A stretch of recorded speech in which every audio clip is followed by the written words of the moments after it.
The following is a JourneyWise Network production.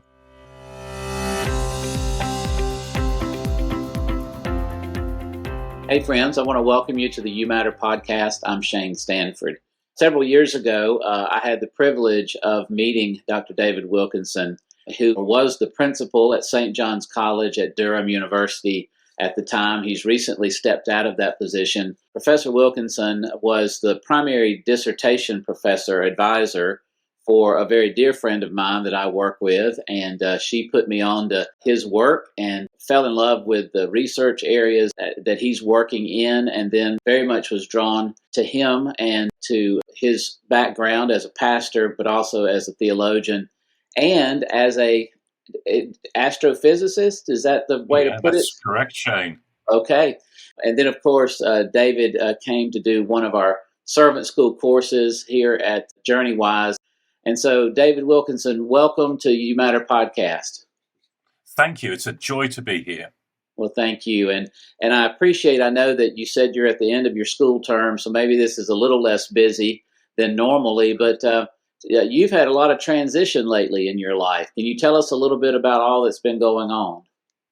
Yes, I will. It's been very exciting and a little scary. I was principal of one of the colleges at Durham University. Durham's made up of 17 colleges, and St. John's was one of them. And I was principal of the college for 17 years, which is a very long time, not least for me, mainly for the college, I think. And we felt it was time to move on, and a wonderful opportunity arose to continue the work, the interest that I've had in the relationship of science and theology, and particularly how context shapes how church leaders see science and theology. A great deal of the science theology stuff has been done in America or England, but we're now working with 4 international partners, one in Poland, in Eastern Europe with its Roman Catholic context, one in Kenya, one in Singapore with many cultures there, and one in Bangalore in India. And what we're interested in is not to export what we've been doing here in England, but to learn together by working together, to do research together and do projects together. So we want to find out in these different contexts how church leaders see science and theology. What are the difficult questions? What are the insights that each of these cultures give? And let's do some pilot projects together. How do local churches work with this? How do seminaries, theological colleges work with this? So in the past few weeks, I've been in Singapore and India and Poland and Kenya, getting to know partners, signing agreements, and just being fascinated, Shane, with the different contexts and some of the different questions that are thrown up by it. Is there anything in particular that stands out, maybe either unique or the common denominator among all of the projects? Is there something that stands out to you? I think there's a lot of common denominators in terms of understanding God as creator and sustainer and redeemer of creation. We all share that as Christians. But some of the ways that works out are really interesting. In Kenya, I found myself in front of 200 students studying nursing. And one of their main questions was, how does science and theology deal with people possessed by evil spirits? Now, in many years of theological teaching, that's not a question that English Anglicans or Methodists often ask me. In Poland, we talked a little bit about the evidence for the Turin Shroud in terms of the resurrection of Jesus. Yes.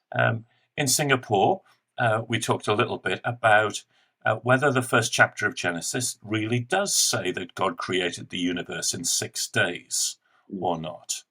Now, of course, these things are shared in lots of different places, but the percentages of those who hold such positions are different.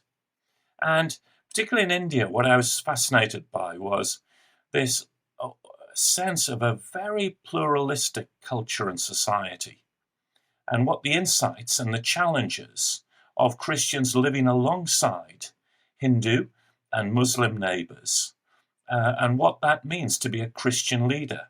Sure. And we went to to visit someone in the Indian Space Science Division. The Indian Space Science Division has been terrific in the last few decades, even landing on the moon. Yes.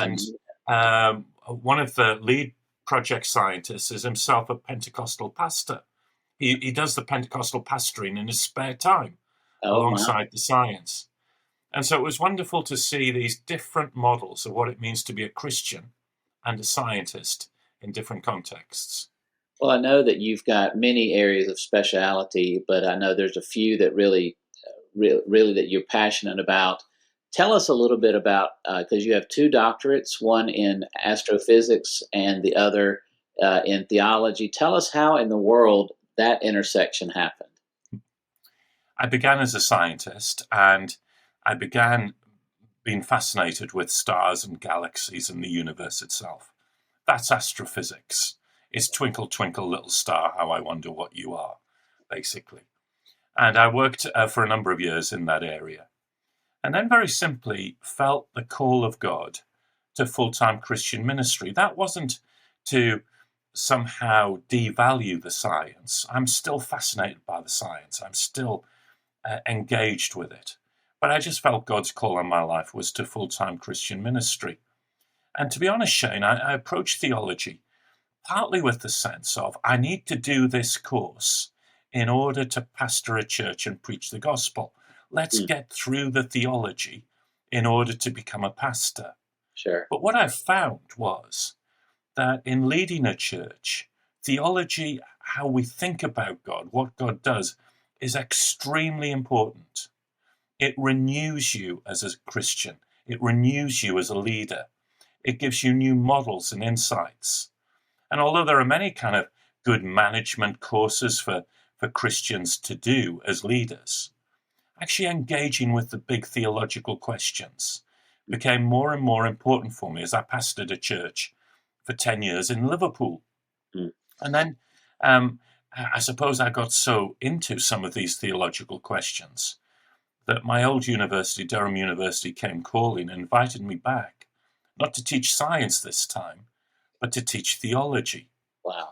And I'd worked a great deal on the origin of the universe in terms of a doctrine of creation, but partly because of my Wesleyan roots.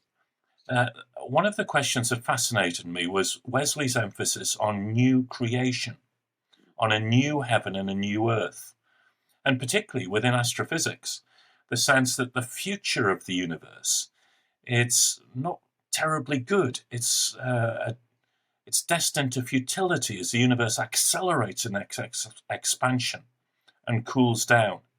And so what does it mean to believe in a God of hope in an accelerating universe? And that was the little bit of work that I did for my doctorate in theology. So as you think about the unfolding of the universe and what that means, and then the unfolding of who we are as people and believers in God, was there anything that that led you to, I can ask it this way and then make it just cut to the chase. A lot of people feel like that faith and science are opposed to each other, but you and I've had this conversation that nothing could be further from the truth. Would you just speak to that? Yes. One of the things that always struck me as a young Christian, and strikes me even more now as a rather old Christian, as you can tell from the color of my hair, is that Christianity is a very physical foundation in terms of God became a human being in Jesus. We celebrate that at Christmas. Yes. God becoming flesh. That the resurrection of Jesus Christ is a bodily resurrection. It's not just a spirit floating up to heaven some way. Jesus was raised physically from the dead. Now, for me as a scientist, that's really important, because as a scientist, the physical, the stuff of the universe, is what I study and what I use in technology and engineering to do new things. And so at the heart of Christian faith was this sense that the physical was important to God. And that for me became foundational for seeing science as God's gift rather than something to be feared. That God was interested in how we explore and use the physical, the importance of science. But there was also a sense of that if Jesus is Lord, and that was the thing that I came to at the age of 17 when I became a Christian, the recognition that Jesus is Lord, then Jesus' Lordship is not just about what I do on a Sunday in church. It's about what I do Monday to Saturday in the workplace. And what does it mean to be a scientist, to say that Jesus is Lord? And therefore, it's really important for me, I think, to always bring my science and faith into conversation with each other. The basis for the conversation is that God's interested in the physical. The challenge for the conversation is that Jesus is Lord. And so there are many questions that still puzzle me. There are many questions where I don't have an easy integration between science and theology. But what I've found is that if I open my faith to the questions of science, and if I open my science to the questions of faith, then I find both my excitement with science and my excitement with faith enriched, even if I don't know the answer to every question. And over the past few decades, that's been my experience, that it's an exciting conversation to have rather than a destructive conversation. Well, one of the things you just mentioned earlier about your time in Poland is an issue that I've been fascinated with, and that is the Shroud of Turin, from the point of view of, again, this conversation about the physicality, the interrelatedness of physical creation and the whole idea of theological conversation of creation and what that looks like, that narrative. And I know that, we have recorded history for the Shroud, starting about the 13th century coming this direction. But what amazes me is that they had one understanding for several hundred years of the Shroud, but it wasn't until the last part of the 19th century that they saw the negative that was on the Shroud. And that really, again, re-emphasized a whole other element of the physicality of whatever this was, if it was indeed the Shroud, versus if it's some hoax. I don't think we've still figured out how it happened. There's no way to recreate it. But what I thought was interesting, David, about the Shroud was the fact that it is so intricate in terms of the physicality of the story of Jesus, from the stripes and to the piercing, to the fluid that comes out half water, half blood from the liver serums. And would you talk just a little bit about that? Because I'm fascinated by this notion that what if it is true? It's almost like we all ask that as Christians, but really, if you sit down and think about what the resurrection means, it is a strong. It is not just about the spiritual conversation that's happening there. There's a deep physicality to that. Would you just speak to that for a minute? Yes, and I think you're spot on with that, Shane. I'm not an expert on the Turin Shroud, and my colleagues in Poland were rightly asking scientific questions for the very reason that you raise. But for me, whether the Shroud is or shown to be good evidence, your point about the physicality of the resurrection is really, really important. And so you put alongside anything about the Shroud a number of other things. The fact that the tomb was empty, that there was no body to be found. This wasn't as if Jesus' spirit was raised and his body was mouldering in the grave. The evidence was that the tomb was empty. And all of the other scenarios for arguing why the tomb was empty, that the disciples or the Jews or the Romans had stolen the body, simply don't make sense in terms of the history. And then there's this remarkable thing of the appearance of the resurrected Jesus to the disciples. And this was somehow bodily. Jesus asks to eat fish, bread. He takes bread and he breaks it. He says to Thomas, look at the nail marks in my hands and side. If you want to poke them, please do. Now, Jesus isn't quite the Jesus who died on the cross. He's been transformed, but he's not been transformed into something which is beyond physical. He's been transformed, I think the gospel writers are saying, into something that is more than physical. It's still physical. And then I think that sense of that the disciples bore witness and lives were transformed by this encounter, not with some kind of ghostly Jesus, but with a Jesus that they recognized, who offered them bread, who broke that bread with them. And so I think there's a whole amount within the Christian faith which is dependent upon the resurrection of Jesus as the evidence for us that God can break into history and do new things, but that God is concerned with the very stuff of the universe and interacts with the stuff of the universe. You know, a lot of people believe in a God who kind of starts the universe off with a big bang and then goes for a cup of coffee, not to have anything more to do with it. Yeah. Or a God who, in Jesus, simply floated 2 feet above the dirt of Palestine. No, the Jesus that we encounter is a God who interacts with the physical. Now that makes for me a wonderful optimism that the God who I believe in will do the same today. Now, I don't want to tell God what to do or how God works, but the possibility of me as a scientist of what we traditionally would call miracle, or what the Bible calls signs and wonders, is a real possibility. I'm not going to rule it out, because the God that I see in the bodily resurrection of Jesus can do unusual things interacting with the physical. And I want to bring us back around to this notion of the negative part, which I think is so important of the shroud, because we were unable, for hundreds of years, we're unable to see the element of the shroud that only could have been created by the very element that we didn't even know was there, if that makes any sense. Yeah. And I think where I'm not wanting to go into a long discussion about the shroud. What I'm thinking of, again, is what you just brought up, is the fact that DNA existed before we knew it existed. Just because we don't know something doesn't mean it does not exist. Sort of the old, if the wood, the tree falls in the forest and no one's there to hear it, does it make a sound? Well, yes, it does make a sound, but it doesn't matter because no one's there to interpret what that means.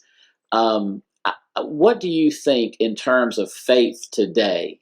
Because it's been so dissected a lot of times from the ways that we see it implemented and experienced, almost to the sense that there's an existential battle between what we're told to believe in science versus what we're told that we have to believe as people of faith.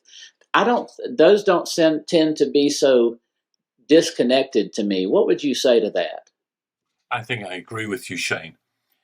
It depends, I think, on how often people think about what it means to believe. Now, in science, people often say, I believe in science. Now, science at the level that I worked in with the Big Bang and stars and galaxies, that doesn't mean that it proves things. In fact, at the big level of science, we never talked about proof. We talked about the best evidence, which then allows you to make the best model of what you think is going on. And on the basis of making models and assessing evidence, and then getting to the stage where you publish a scientific paper, the great scientific philosopher Michael Polanyi talked about this as tacit skills, or you could say acts of faith. Faith defined as belief on the basis of evidence leading to action. That's what scientists do. Now, when it comes to Christianity, a lot of people think belief is simply throwing away your brain and just believing, even despite the evidence. I've never found that. My Christian faith is based on the evidence of Jesus.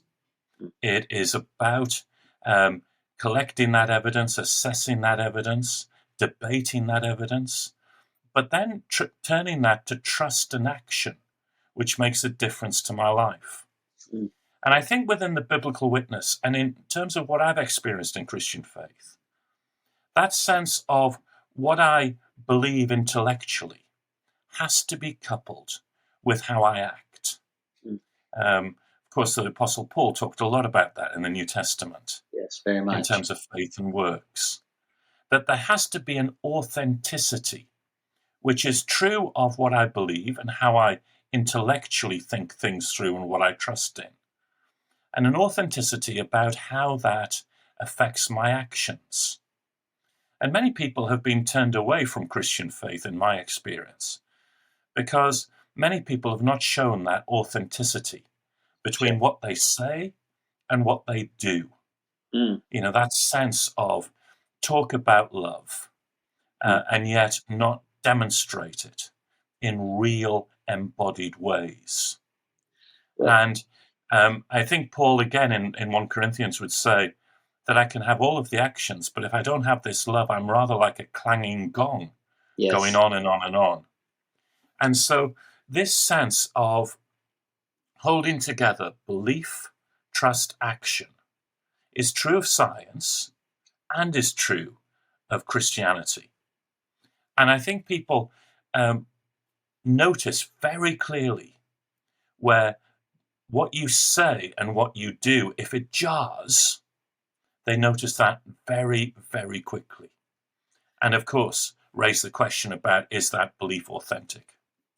And so would you say that in that, the way of explaining, say, apologetics, that, we say the disciples believed this, which led them to do that, but you can also approach it from the other direction of that cycle and say, because they did this, it kind of reinforces what and our trust in what they believed. Would that be what you're trying to say to Absolutely. about that? And that's where you look at the negative image. Yes. So because the disciples, virtually all of them, died for the belief that Jesus was risen, yeah, that leads you back to a really strong sense that Jesus was risen.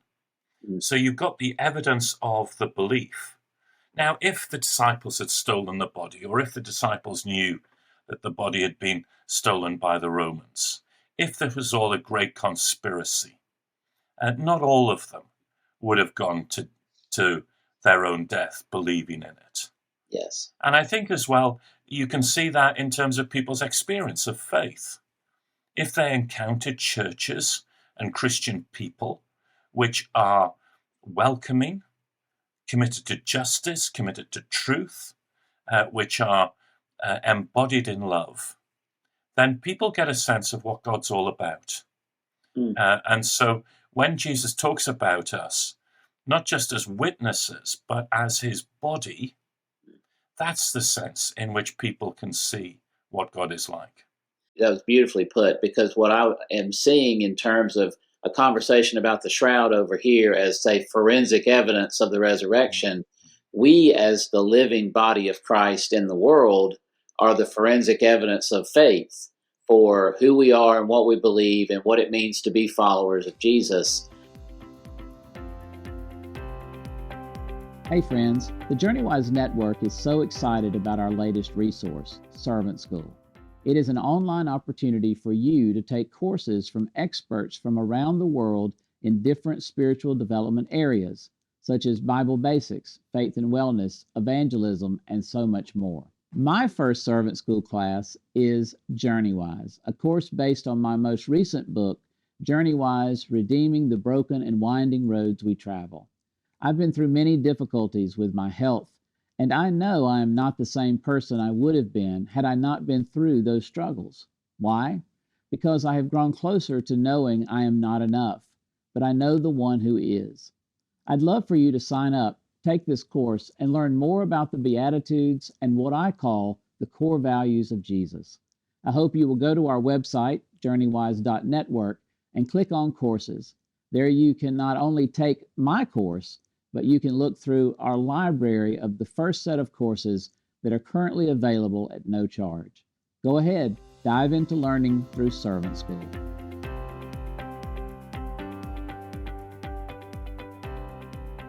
We've only got a few minutes. I want to shift to one thing, though, that I've been reading a lot of what you've been talking. I've watched a lot of videos of things that you've been referring to in terms of pop culture. And I think this is something, I think our conversation leads into this, because today, pop culture is not just about who's a celebrity and who's not. It very much has a meaning defining kind of emphasis for us, especially in the United States and in many countries around the world. The pop culture nature. As you know, in the United States, Taylor Swift, the singer, was just named Person of the Year. And it's created a lot of issues over here, David, because the people wanting a doctor or a politician or maybe even a theologian to be named as Person of the Year. First of all, I just, for all the Swifties out there who listen to the podcast, what is your first thought or reaction when you found out that Taylor Swift was named Person of the Year? It didn't surprise me. Now, I live with a couple of Swifties, my wife and my daughter. They've got tickets for the tour, and so the music is there all of the time. I have to say that I'm more a Bob Dylan rather than Taylor Swift. But of course, Dylan was himself given Nobel Prize for Literature. Exactly. I think poets, whether they be in song or in movies, whether they paint artistic pictures on canvas or through live performances, have the power to take us beyond ourselves. This is what pop culture does really well. It stimulates the imagination. It takes you into different worlds. It resonates with experiences that you have, but takes you into other people's experiences. And we're fascinated by that. We're fascinated by people who can paint pictures, who can take us into different worlds. And pop culture does that. And it does it by posing questions. I've been a great fan of Star Wars, Shane, over the years. I mean, I'm more Star Wars than Taylor Swift. And one of the things that Star Wars does is not create a new religion. George Lucas was not about providing a new philosophy called Jedi for people to follow. Lucas put the Force into Star Wars to raise questions about, is there a transcendent reality? Is there something beyond us and our understanding? And Dylan, Taylor Swift, others, particularly as they impact that huge human subject of what it means to be loved, of how we express and receive love, how we feel secure in love, how we deal with the hurt that love can sometimes give us. They go right to the heart of what it means to be human, because we are created to love. We're created to love God and to love one another. And so I think, apart from the world tour and all of the things she's winning at the moment, the artist, the poet, the composer, the performer, gives us this sense of engaging the imagination, and particularly what it means to be fully human in a world which often denies to us our full humanity. If we're the wrong gender or the wrong color of skin or the wrong age, people devalue us as human beings. If we've messed up relationships, if we've messed up our academic qualifications, if we've messed up our job. But actually the Christian gospel says, and this is very important for me, that at the heart of being human is not achievement. It's being loved and knowing that you are loved, and then expressing that love to others. That's beautiful, David. I mean, what a perfect way to bring our time together to a close. Before I ask you the final question that we ask every guest, because of the idea of pop culture coming together with the story of the gospel, The Chosen is a phenomenon over here, the miniseries The Chosen. Have you had a chance to watch any of it? I've not, no. I've read one or two reviews of it, but I've not had a chance to watch it. it's interesting that the thing that you notice most is not, it stays pretty close to biblical passages. It does bring some very interesting ways of interpreting those in a more for the narrative sake, but it uses a lot of music that is very much modern music, rock songs and such, to kind of highlight it, and you get a sense that Jesus is very much the popular person in that moment, but then can transcend to be the person that's down in the dirt with the person who's needing that assistance. Yeah. Just say a word about the importance of the church and its relevance to our world in terms of being able to share the gospel to a world that does seek imagination. It does want to use its imagination clearly, which is what you just said. But how in the world can the church be relevant in those kinds of conversations? What a good question. And I think partly your lead up would be where I would start. The church has and is the guardian and the presenter and the proclaimer of the story of someone who was born in a stable in Bethlehem to unknown parents in the outhouse of a pub, who lived and taught, died, proclaiming the justice and love of the kingdom of God, whose raising from the dead shows us that death itself is not the ultimate, that there is new life. Now, that story of Jesus, contained within Scripture, is the thing that I've found in my own life, and I find in many other people's lives, to be the transformer. That story, when embodied by the church, touches every part of what it means to be human, from our hopes and fears through to our challenges and opportunities. And ultimately, the cross of Jesus is that moment, symbol, energy of reconciliation, which we need within a world which is more and more polarized, dominated by violence. What does it mean to be reconcilers within the world? So I think the first thing is that we have a story which actually, based on history, is to be shared. And I find that very exciting. Second, going back to where I started, was the Church of Jesus Christ is not exported as one model. It actually embeds itself in different cultures. I remember being in India just a week ago and listening to a group of Christians sing Joy to the World, that very well-known carol that I know, in a language that I had no idea what it meant. But their joy in Jesus was something that I shared. And the Christian gospel has this wonderful way of being contextualized. It's not an American export. It's not a British export. Actually, one can find within the Christian gospel and within the Christian church a place which speaks to you. And one of the things that drew me to the Christian church, Shane, was when at the age of 17, Bob Dylan went through his Christian phase. And he sang songs about Jesus in a language and culture that was relevant to me. Up to that point, I thought you sang about Jesus in hymns of the 17th century. And that was all. And suddenly, I found here was someone talking about Jesus in a way that made sense to me. And the Christian gospel has a wonderful way of doing that. If we as the church have the humility to learn from each other in different contexts and to work together in different contexts.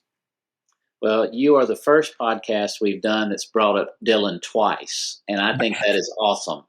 My final question, we ask it, this goes back to a question that my grandfather asked me right after we found out my HIV status and all of those issues.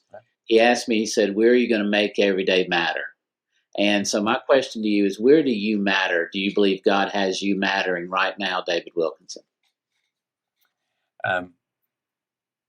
I'm struck by a predecessor, very distinguished predecessor of mine called Ruth Etchells, who said that where we are called to make a difference is in the small places, in our home, in our street, in our town, not worried about big universities or global communities, but actually God is concerned about the ordinary, the everyday, the local. He calls me to be a Christian with the neighbors around me, with family, with friends. The question that I offer to God on my knees is, let me be a difference here. May I matter here in the local. All of the other things about preaching and broadcasting and all the rest of it, those are minor compared to God's purposes here in the local. So it's in the local, Shane, for me. Beautifully put. And friends, if you want to hear more from David Wilkinson, please look at journeywise.network, go to courses. He'll have his Messy Questions Servant School course will be up after the first of the year. I encourage you to be looking for that. You will absolutely love it. David, thank you so much for being with us, and thank you for mattering in my journey and in so many journeys. Shane, thank you for all you're doing and the work of this podcast and the Servant Schools. It's been a privilege to take part in it. God bless you. Thank you. Take a moment, if you would, to please hit that subscribe button, do a 5-star rating, and then, of course, we would love a review. God bless you.